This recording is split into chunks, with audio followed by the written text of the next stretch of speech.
Hey, hi guys, welcome back to the channel.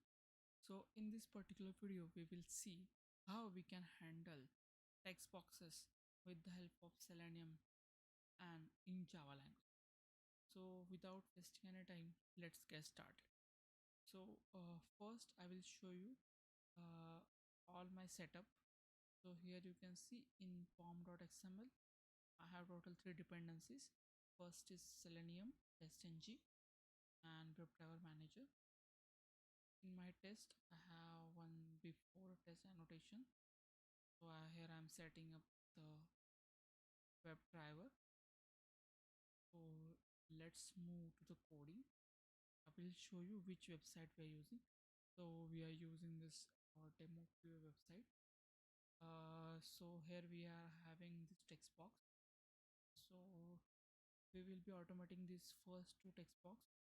First is name and second is email. So we will try to automate these two text boxes with the help of Selenium. So let's get started.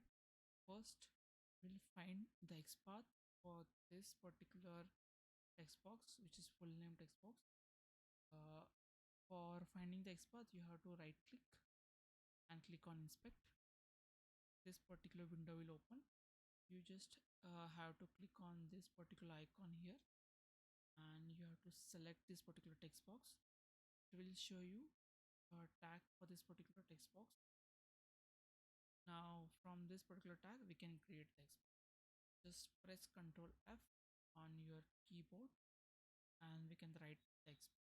So for here the tab is input, so I will write input tag here, input, and later on we will take id is equal to username.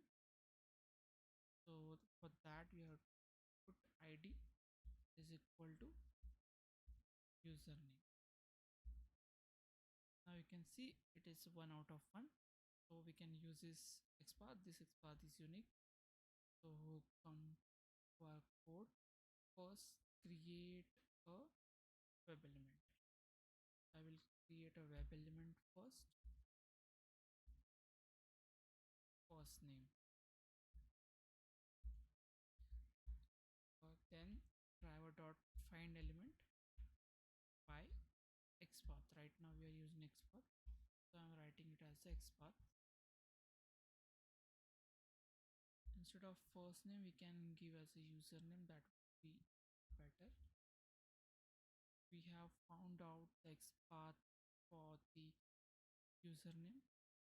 Once we find out this element, with the help of sendKey method we can pass the value to the text box. Type name of the element, then sendKeys, and in double quotes you have to pass the name. I will pass John. So what this particular thing will do, it will find this particular element where input id is equal to username, and it will pass these values to this particular element, which is our text box. So we found out uh, XPath for this particular full name. Now I will go and find out the XPath for email as well. Again you have to do the same. Click on this particular icon, click on your element, and here you can see the XPath will be input id is equal to user email. Okay, so we will just change here, instead of name I will take email. So you can see this is unique element and it is pointing toward this particular email box. Okay, so we will take this web element.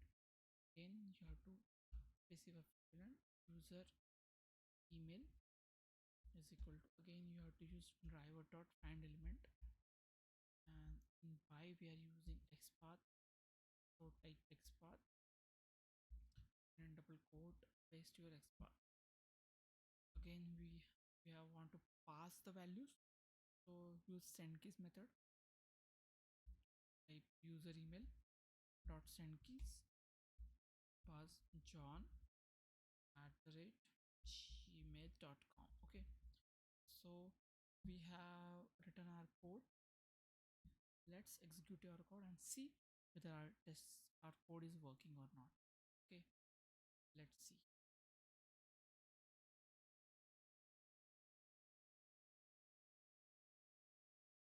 Open the browser.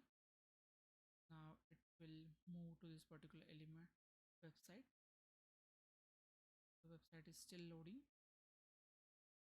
Will wait till the website load, and then it will place the values in this text box.